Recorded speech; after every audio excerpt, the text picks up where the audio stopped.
The topics and opinions expressed on the following show are solely those of the hosts and their guests and not those of W4WN Radio, its employees, or affiliates. We make no recommendations or endorsements for radio show programs, services, or products mentioned on air or on our web. No liability, explicit or implied, shall be extended to W4WN Radio, its employees, or affiliates. Any questions or comments should be directed to those show hosts. Thank you for choosing W4WN Radio. Welcome to Success Secrets Exposed with Chellie A. Curtis, where we share stories of challenge, success, and inspiration, along with practical tips and strategies to move you forward to your success. And now, here is your host, Chellie A. Curtis.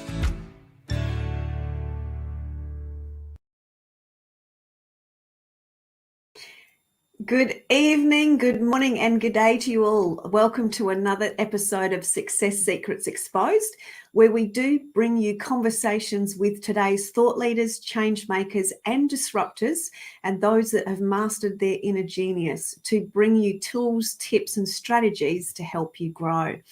For those that are new to the show, I'm a content repurposing whiz for speakers, authors, coaches, and consultants, helping them turn their book into 2 years' worth of social media posts, effectively helping them turn their existing content into new profits. And today you are going to be in for a roller coaster of fun. We're going to be talking today about how people love to give you money. Do you know somebody that's financially stressed? Or have you been financially stressed? I certainly know I have throughout my life. Would you like to put the fun back into funds? I certainly would. So I'm super excited to be sharing with you today a very beautiful guest, Chellie Campbell, and she treats money disorders known as spending bulimia and income anorexia. Chellie will bring you many insights to improve your money mindset and show you how to send out ships, because you can't just wait for your ship to come in if you haven't sent any out. You'll catch that one in a minute. That one's been sitting with me for a little while. Chellie has been a financial stress reduction coach for over 30 years and has helped thousands of people make more money, have more time off, for more fun. So as I said, it's going to be a fun show today. So please help me welcome Chellie Campbell to the show. Thank you, Chellie. It's so good to be here. Thank you so much. Yay. We are going to have a great and fun conversation today because it's an area that I think, or finance is an area that I think people get too serious about and as a result stagnate themselves. And I think that's certainly been my experience on and off my life through creating different levels of wealth and then losing it and then recreating it and all those sorts of things. So I'm really excited to be sharing your insights with our audience today. So thank you so much for joining us. Well, thank you for having me. I'm just delighted to be here. I love to spread the good word. Yes, absolutely. Money can be fun. Beautiful. So that's exactly what we want to do today. And I would love to dive in a little bit if we can. And I'll ask you to open up and share some of your backstory as to what brought you to where you are now and how you've gone about it. So I know there's always lots to unpack in a good backstory. So share away. Tell us more. Well, let me just start by saying I'm 73 years old. I've been doing this for a long time, since 1990. So I have a long backstory too, because I'm old. But here is the thing. I always, when I was a kid, I grew up, I went to high school and college in the 60s. Okay, in those days, there were still men wanted and women wanted ads. So the women wanted ads were nurse, secretary, stuff like that. And the men's wanted ads were all really great. And I was more interested in that. And the news was delivered by men about men. There was no picture for a woman business owner. The closest thing I could see to that was being an actress. Shirley MacLaine looked like she was having a lot of fun hanging out with Frank Sinatra and Dean Martin and all of those guys. And she would work and have fun and be famous, and people would adore her, and then she'd go play. And I thought, that's for me. So I went to UC Santa Barbara with a major in drama, and Michael Douglas was one of my classmates. But I got a real comeuppance the other day when I went to physical therapy with a young man who was 29, and his girlfriend was an actress. And I said, oh, yes, I had an acting career, and I went to school with Michael Douglas. And he said, who's that? And I went, what? He was a big-time movie star. He did all of these famous movies. He won the Academy Award and everything, and you don't know who he is? He goes, no. God bless. So that was a cold dose of reality. But I came to Hollywood to be a star after college, and that didn't happen. But I worked, I got shows. I did dinner theater in Texas. I worked a lot at Disneyland and Walt Disney World in Florida. Mm-hmm. But this is what my discovery was. When I did 5 shows a day, 5 days a week for 9 months out at Disneyland, I thought I would die of boredom. And I did Hello Dolly with Martha Ray, and the lead guy doing Cornelius had been doing 8 shows a week of Hello Dolly for 3 years. And it was like being on a factory assembly line. I was so bored. Mm-hmm. And I just was totally not expecting that. So I went, oh, well, we better rethink this. Well, I took a secretarial job in between acting jobs because I still needed to pay the rent and eat. Yep. So this one, it was a small company. They were all young and having fun doing placements for computer personnel, executive search, that kind of thing. And on day 3, the president came over and said, we like you. And I said, I like you too. He said, we want you to go full-time permanent. I said, I can't do that. I'm an actress. I have to go on auditions in the middle of the day. He says, okay, you can go.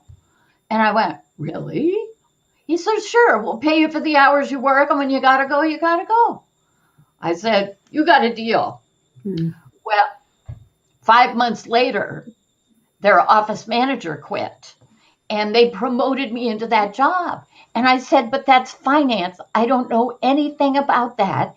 And he said, we'll teach you. You'll learn. You're a smart cookie. And I thought, well, when I'm about to take a risk, I consider the downside. If it's not death, I do it. So I jumped into this job, and the surprise of my life was I loved it. Mm. I had a skill, a talent, a natural affinity for making money. Who knew? Who knew? Yeah. So I took that job, and I loved it. And then I started turning down auditions, and then I turned down acting jobs. And that's when I went, okay, we've made a switch. And I never looked back. I never did another show. I was hired eventually to run a small bookkeeping service. And it was just me and another guy. And I thought, boy, if I just do bookkeeping all day, I'll go crazy. But what if I got a whole bunch of new clients in and hired some more people? And then all I would have to do is advertising and sales. And that's more fun. So I did that. I hired 3 more people that year. And the 2 guys who owned the business came to me and they said, you act like an owner. We think you should be one. So here's 20% of the business. Mm-hmm. That's when the light bulb went on. Mm-hmm. And I went, okay then. Now I built it and I bought additional percentage and then I bought them out. Oh, wow. And what I learned, I had 13 employees and I had a lot of clients and I was handling all their money. And you really understand the problems with money when you're looking at people's checkbooks. And I could just see that they were I had a lot of business owners as clients and they were missing out on where their profitability was. And they were paying too much for this, and they weren't keeping track of their expenses. And so I started having meetings with them, and 3 of them in the same week said, "You should teach this." And I went, well, I know I could get up in front of people. So, yeah, okay, I'll use that ability and stand up. And what do I want to teach? Oh, there's a lot of things I'd like to teach. But there was this recession going on in 1991.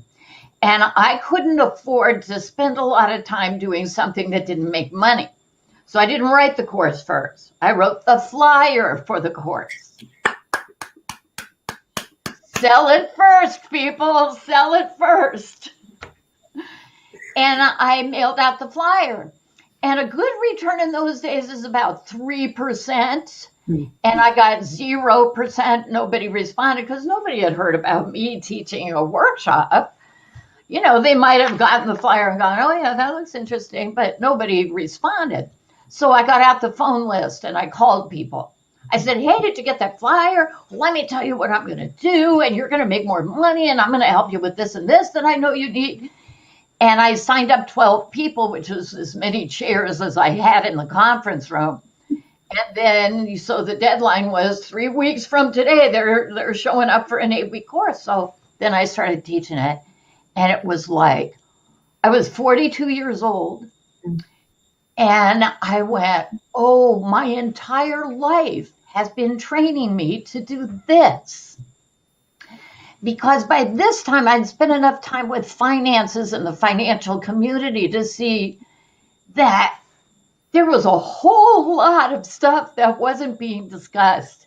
Yeah. The financial community was totally about the average person who has a day job who needs to save for retirement. And it was like your goal was to retire at 65 or earlier if you could, and then you could enjoy your life. No. I want to enjoy my life every day I get up. Every day I'm awake. I want to be enjoying my life.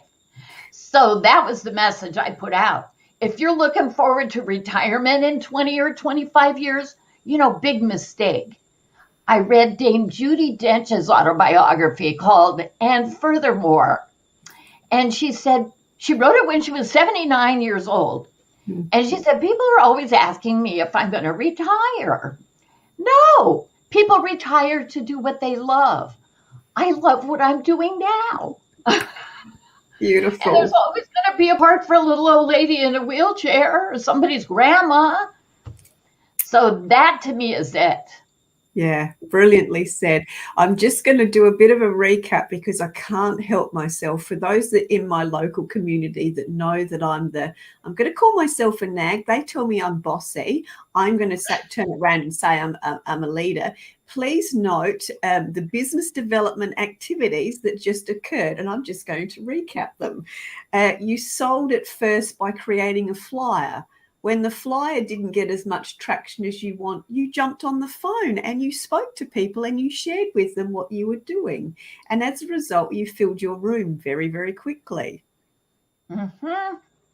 Let that one sink in. So that's my little Sally nag. And I love that you've got that, the vivacious enough and essence enough to, trust yourself, but also back yourself and just give it a damn good whirl. But often I think we forget how simple business growth can be, especially in this day and age now where we've got so, I'm going to say almost sort of suckered into that. Let's just put a Facebook post up or a LinkedIn post up and, send out an email marketing campaign because that's all we need to do these days. I can tell you from my own experience and hearing, that discussion then, yes, we can do those things, but we can actually not do those things and pick up the phone and talk to a few people and tell them what we're doing. And that's where the magic happens, is having those real life conversations with real people about the real desires that they want. Sometimes we have to tip them out of their apple carts a little bit so they remember the desires that they want. And often that, having a joyful life right now and not waiting for it is something that everybody wants. So that's done us too with. Thank you for that. That's so important. And, business is really simple. Advertise, sell, deliver. That's true for every business. Advertise it, sell it, deliver it.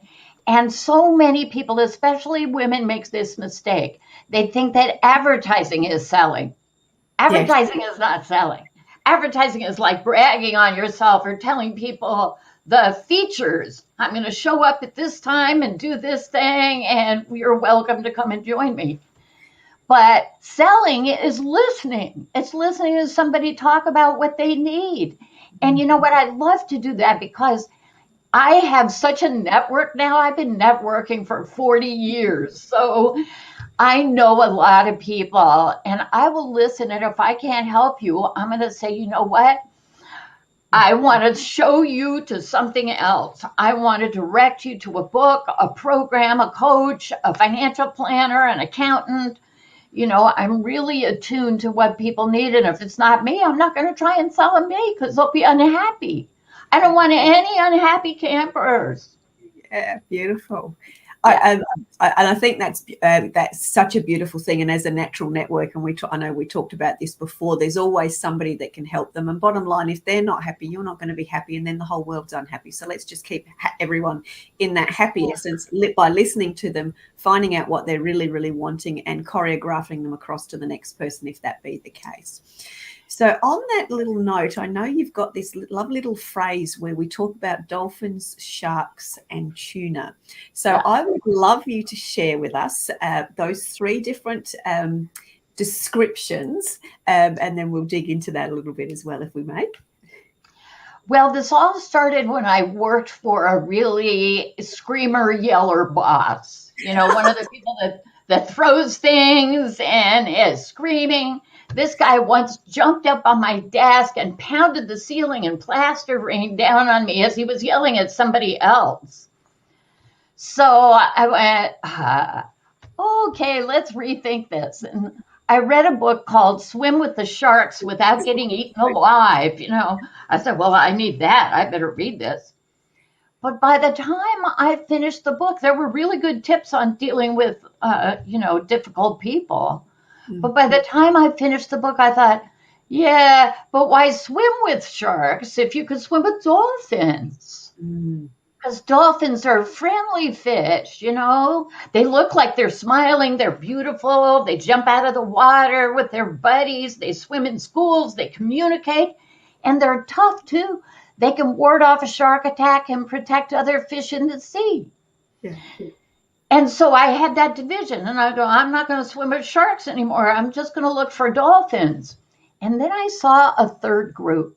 There were a whole lot of people that weren't awful sharks trying to eat you, but they weren't dolphins being really friendly and nice and good either. They were the tuna. They came in two varieties, tuna.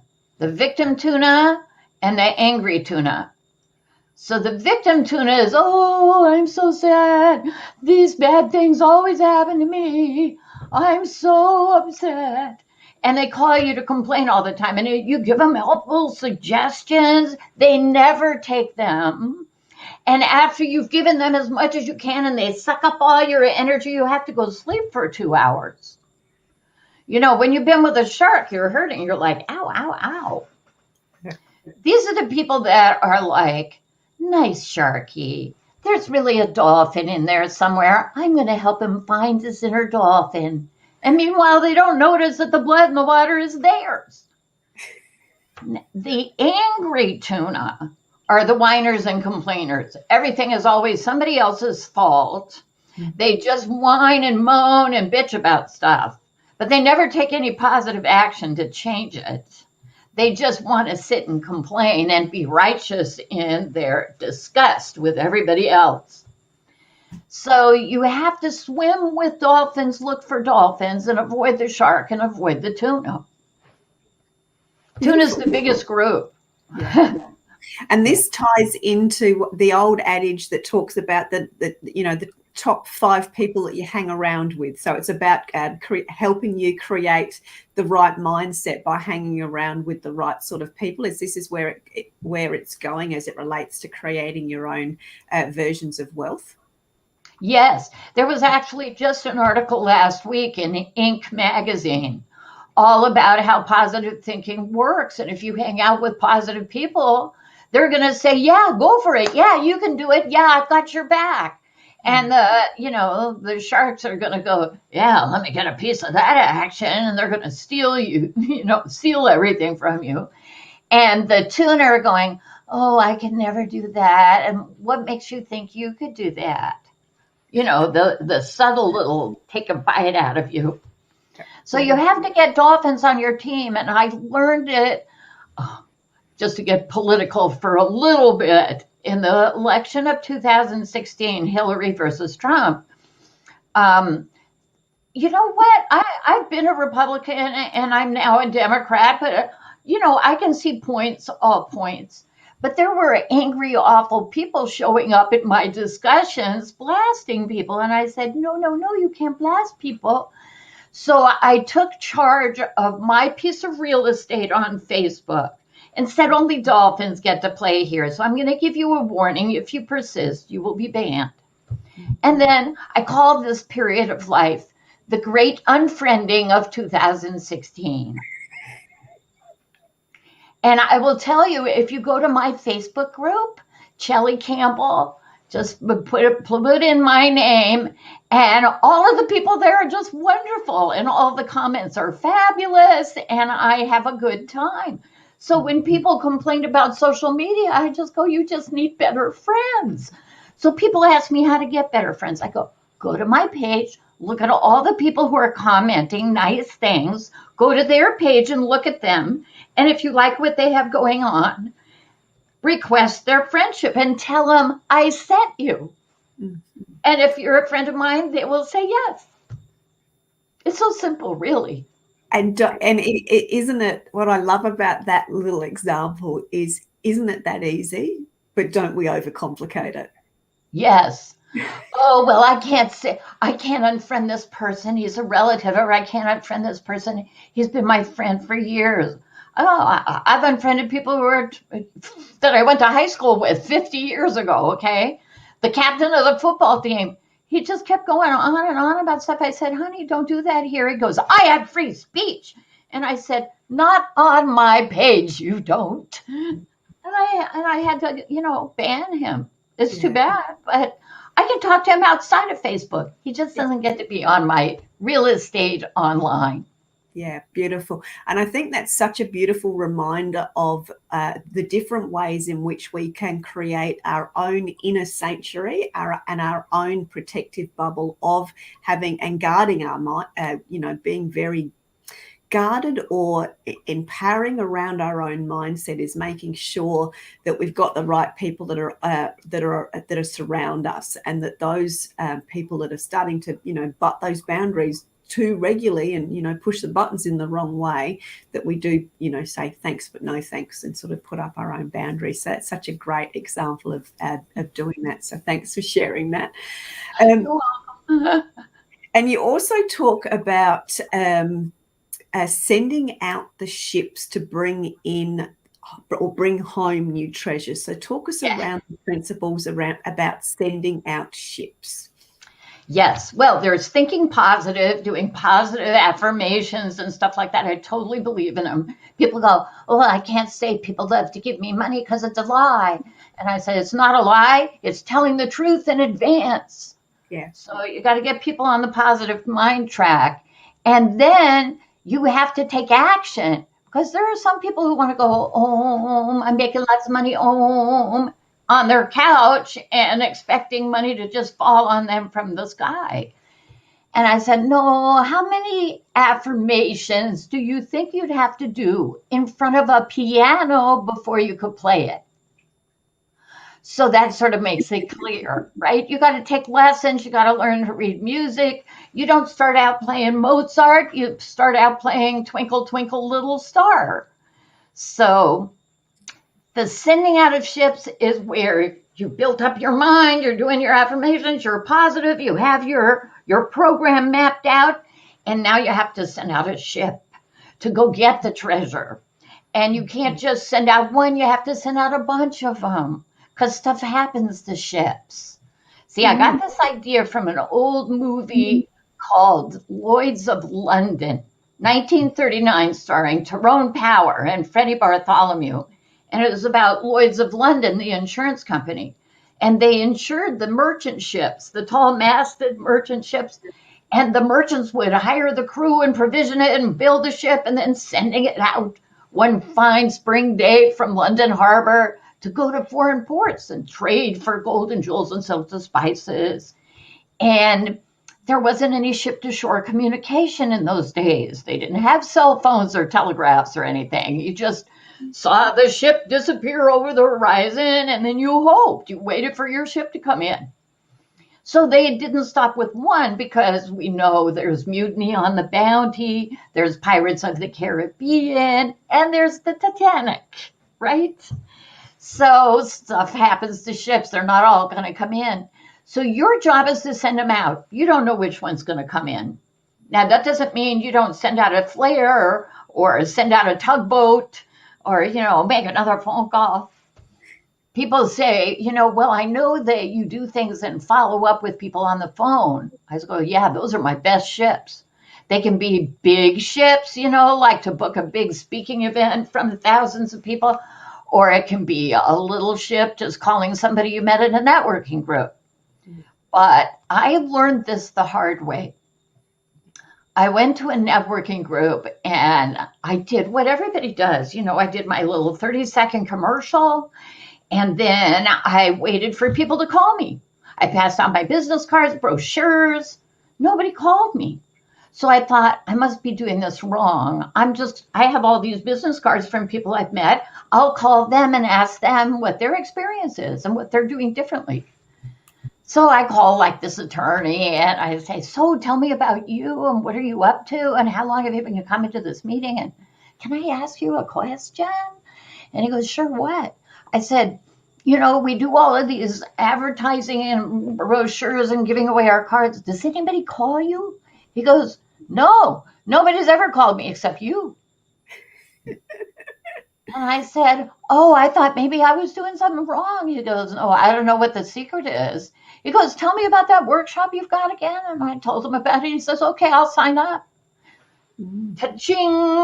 And I went, oh, this is the magic. Call and get to know people. So I called every single person I had a business card for. And every one of them said, no, nobody's called me. But thank you for calling and tell me about that workshop.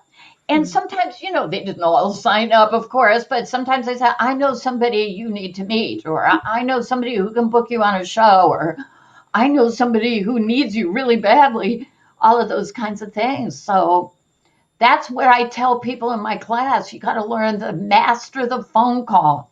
Now, when I put my business online, this is a miracle. Let me just share this miracle. This is a miracle.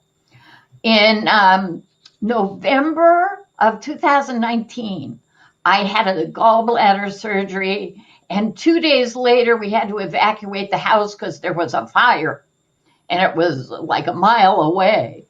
So we got the evacuation order, spent a week in a hotel, and I came back home and I said, okay, I'm going to take off during the holidays. I'm just going to think about my life and what I'm doing. And I was teaching my classes by this time as a teleclass because I had written 3 books. And a lot of people wanted to take my 8-week course, but they couldn't come to LA for 8 weeks. So I did this as a teleclass. So as I'm lying around, I hear my angels speak to me. And I listen for that voice because it always gives me a great idea. Like when I was unhappily married and I was blaming my husband mentally, the angel voice says, you picked him. I went, what? I did. I picked him. Nobody chained me to him at birth. What am I doing? And so I changed my life. So the angel spoke during the holidays and said, you need to get your class on Zoom. And I went, yes. I'd been on a couple of Zoom calls and I had seen the idea. So in January, I learned Zoom and got a class up on Zoom. And then in February, I signed up for a class with Molly Mahoney, who is awesome.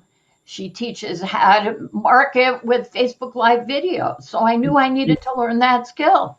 So I spent time learning that and started doing Facebook Live videos. And then we were locked down March 8th.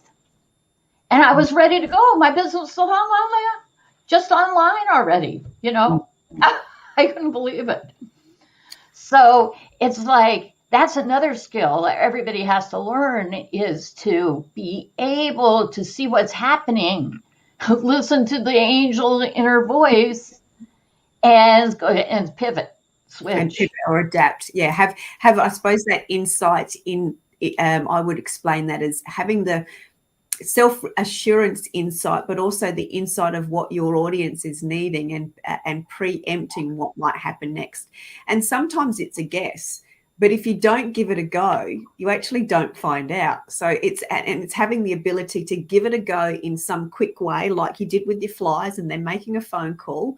And isn't that the best way to test and launch something?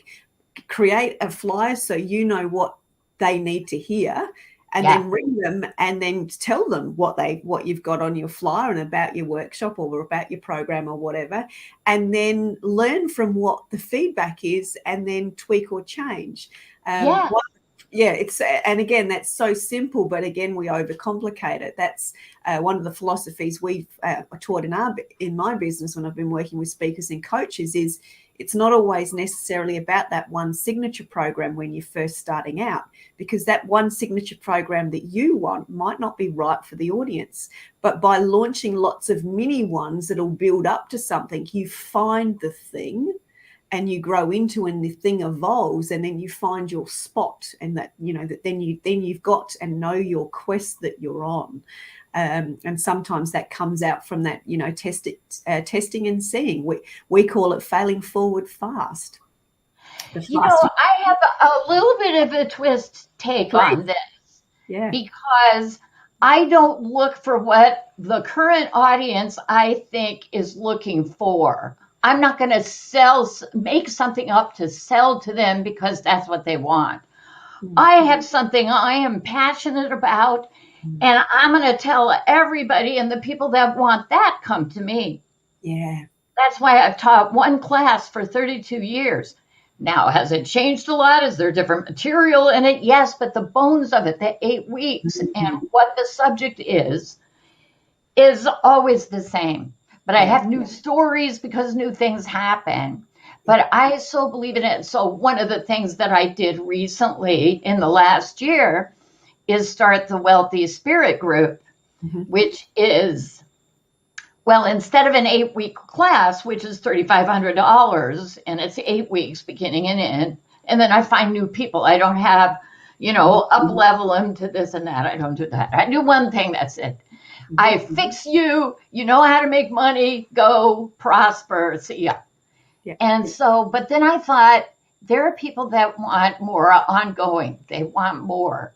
And instead of doing a $3,500 workshop, I wanted to do a $470 year-long program. It's $47 a month. You can come for just 1 month or a couple of months or whatever you want. But I do From the Wealthy Spirit, which is a page-a-day book for every day of the year with a story, an affirmation, and a quote. So Monday through Friday, I do 10 minutes in the morning, and I just lay it out there. Okay, this is what you got to be doing now. And I reinforce the think positive and send out ships. And then you got to count your money. You got to know if you're pricing it right. Can you sell that many people to make the money you need? So the money is definitely what I'm talking about. So let's explore that further. The I'm going to call it knowing the numbers or counting the numbers. So talk us through that, because that sounds like another principle that we need to dig into a little bit. It is. You do these 3 things, you're going to be fine no matter what. Think positive, send out ships, and then count your money. And I always remember that movie, Jerry Maguire and Cuba Gooding, who said, "Show me the money, Jerry."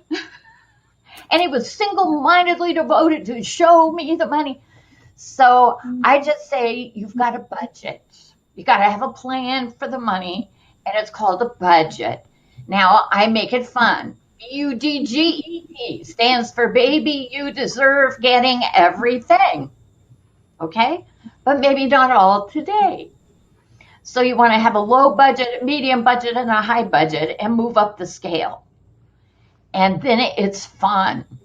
And then the minute I figured out that I needed to have a high budget, because that didn't come to me immediately. It's like I'm working with low, what do you do if things are bad? And here's your main budget. And I go, yeah, but what if things get really good? That actually disturbs people a lot, because all of a sudden they have this money and they didn't have a plan for it. They don't know what to do next. So the high budget, what is the life you really want to live? And what do you have to do to create it? Do you have to raise your price or sell more people or go national or go big or, what's the picture of the life you want? Yeah. Then I teach people to go get it. Yeah, absolutely. And I'm just going to ask you to repeat the meaning of budget. I've just popped it in the chat, so Roxy may be able to pop it across the screen, because when I saw that, I absolutely cracked up, and I love it, and I've never seen anything like it. So can you please explain what your word budget means when you break it down? It means, baby, you deserve getting everything. Yeah. There it is. Yes. Woohoo! People like that. It makes them smile. Instead of money being this hard thing that you can never have enough money in, they used to run in the Los Angeles Times, they used to run an article where a financial planner would examine somebody's business and their assets and say how well they were doing. And this one woman had $2 million in stocks and bonds and assets. And he said, well, she's going to have to work a little harder and save more money. And I went, oh, forget it. If she's not okay, never mind. I'm just going to work forever. But it suits me. I like working forever. I mean, I figured out how to get some assets, okay. Yeah. But there's a lot of assets, and people beat themselves up that they don't have $1 million or they don't have a stock portfolio or whatever normal is supposed to be. But they don't take into consideration that all the friends they have that are backing them up, or something that they're some service they're getting for free because they're exchanging. When you start adding it up, it's like, it's amazing. It's amazing what you can create. Yeah. You just have to know you can do it. Yeah. And I think that's such a fabulous thing to sort of to reshare with people, is that and this is where I think a lot of people get tied into wealth means X, but it's really about what does wealth mean to you and what is your number, because my number might be 100,000 a year. Somebody else's number might be 1 million a year. Somebody else's might be 10 million a year. We all have different versions of what wealth means. And I remember having this conversation with somebody, and I had a significant change in my life, like I know you have and most of our listeners have, where I suddenly was able to take stock, just as you said, and went, wow, I've got these people around me, these people sorting me. I'm actually really healthy now. I've got a house that I love to live in. I love doing what I'm doing. And that to me was the real definition of wealth, was that the effervescence of being joyful, regardless of what was acquired, accumulated, retained. I was joyful, and that's everyone has a different number and a different version of wealth. And I think people need to be able to own that that's okay to have a different number to somebody else. Well, this is what I tell people. I say, you came in with nothing, and you're leaving this life with nothing. You've heard that. You can't take it with you, right? So everything, people talk about ownership, it's really usage. What do you have the use of? You have the use of national parks. You have the use of the ocean. You don't have to own a boat. You can go rent a boat for a day. I had a client once whose wife wanted him to buy a Porsche convertible so that they could go zipping down the highway next to the ocean. And he said, with the insurance and the cost of a Porsche, it doesn't really pay off, because how many days a month are we really going to do that drive down the ocean? How about we just rent a Porsche whenever you feel like doing that drive, and we'll do it. And so he did that. Yeah. And how sensible is that? Yeah. it's like I was going to Las Vegas. I play poker. I love playing poker. And we're staying at the Venetian, beautiful. And she says, well, you can upgrade your room and have a view of the Strip. And I said, great. And how much is that? And she said, $60 a night. I said, well, I thought about that once. And I went and looked out the window overlooking the Strip. And I figure I look out the window about 30 seconds while I'm in Vegas. Because I'm going to go, let's play poker doing stuff. I'm not looking out the window from the room. So I passed on that. So you've got to know what's valuable to you and what isn't. Mm-hmm. But if I could just say, I went to a New Year's party and I met some people. There were a lot of people that I knew. It wasn't a big party. It was kind of like 20 people. But there was a guy there who was a professional poker player. And he said, and I said, oh, I love poker. I play often, but I am a recreational player. I am not a pro, but I'm a pretty serious recreational player. And he says, well, how do you make money and stuff like that? Well, I say I play really loosely and I really stay even and get my money ahead by winning jackpots. He goes, jackpots? That's like 1,000,000 to 1, 2,000,000 to 1 you win a jackpot. How many jackpots have you won? I said, 29. And he went, what? I said, well, 10 big ends, because it's a split when you have a jackpot situation in poker. You have a fabulous hand like 4 of a kind, and somebody has a fabulous hand that beats yours. They have a better 4 of a kind. And it's so extraordinary. They have all this money in a jackpot that's gone up and up. So the person that got beat gets 50%. The person that beat them gets 25%. And the other players at the table get 25%. So that's the table share. Mm-hmm. So I told them, well, I've won 10 big ends, 4 small ends, and 15 table shares. He looked at me and he said, do you understand how outside the realm of probability that statistic is? I said, yes, I know. I have a secret. And some people just scoff at me when I tell them, but it's in the affirmations. Try this one. I am a winner. I win often and I win big. Okay? And people love to give me money. People love to give me money at the poker table. People love to give me their poker chips. All of the spirit is working for my good, and the jackpot is coming to me now. And the players that I often play with at local card rooms, they can't wait to see me. They go, oh, we could win a jackpot today. Chelle's here. Okay, yeah. I like having that. Yeah, so you become their magic genie because they're not implementing it themselves, but it rubs off on them. Yeah, I've told people before, you got to think positive, and they just kind of go, because there's a lot of negative people around, There was one gal who was being really unhappy. She was a nice girl when she was winning, but when she was losing, she started throwing cards and cursing and everything. And she started doing that, and I said, now, Vicki, it'll be okay. There'll be another hand in 2 minutes. She looked at me and she goes, you must have been loved as a child. And I said, well, yes, I was. And this guy looks at me and he says, so are you one of those people that thinks the glass is half full? I said, I'm happy if I have a glass. Every time I ran into him after that, he would go, still happy you got a glass? I said, lots of opportunities to put something in this glass. Got to tell you, I live for opportunity, always. Yeah, brilliant.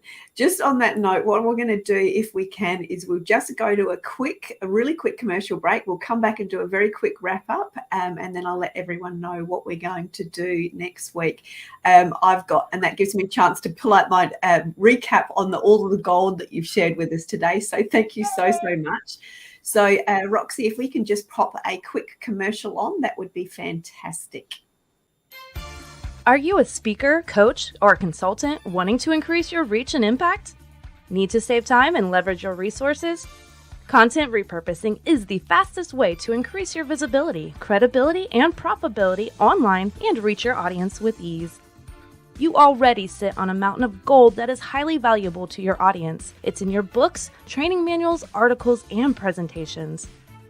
We regularly turn clients' books into 12 to 24 months worth of content. Let us turn your existing content into visually stunning, bite-sized content tiles. Content repurposing is the easiest way to turn your past into profits.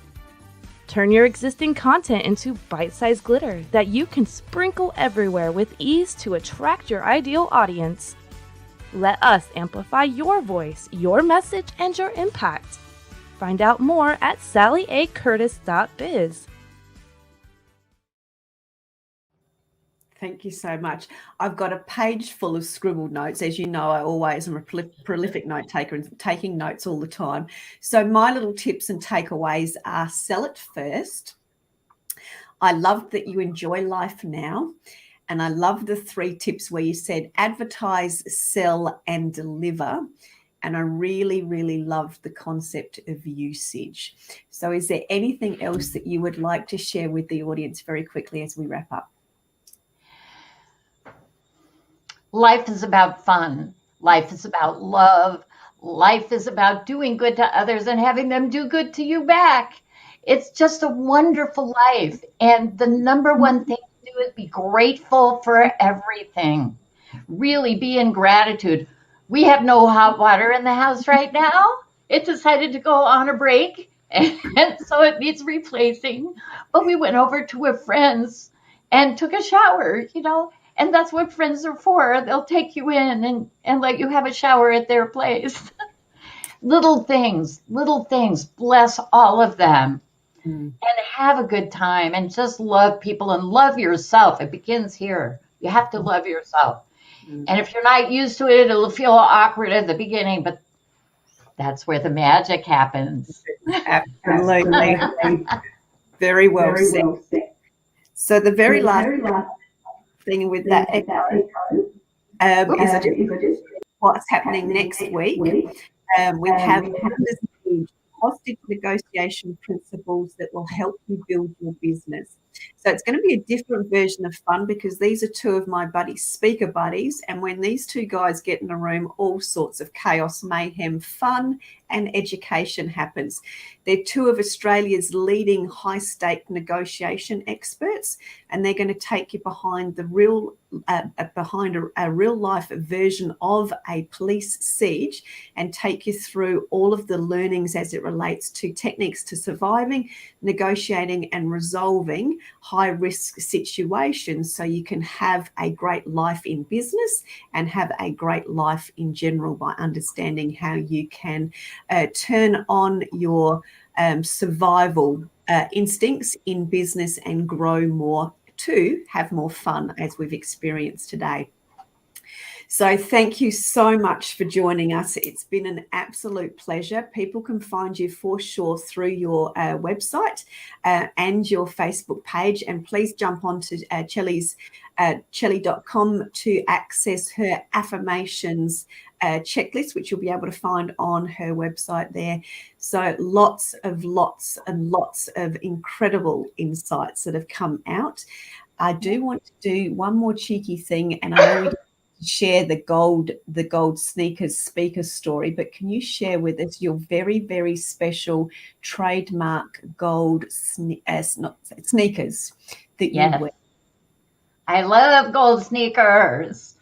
I wore them once because I gave up high heels for Lent one year, and I got a pair of gold sneakers I just happened to see in Las Vegas and bought them, and everybody complimented me, and I thought, oh, well, I'm going to have to get more of these. Then I tried to put my high heels on again. It was so awful. I just said, never mind. I'm going to wear the gold shoes from now on. Amazon has 460 pairs of gold sneakers. I'm never going to run out. I'm so happy. See how wealthy we are. 467 types of gold sneakers. Wealth is all around us. We just need to know the right things to be saying, the right things to be thinking, and the right people to associate, and it is all available to all of us. I love you, Dolphin Sally. Thank you so much. Likewise. Please take the opportunity to connect with Chellie, and I will look forward to seeing you next week on another episode of Success Secrets Exposed. Bye for now. That's it for this week's episode. Thank you so much for joining us, and I trust that you got some inspirational tips to move you forward. You can find this episode along with many more on your favorite streaming platform such as iHeartRadio, Spotify, iTunes, and more. See you next Thursday at 7 p.m. Eastern Time for more Success Secrets Exposed with Sally A. Curtis.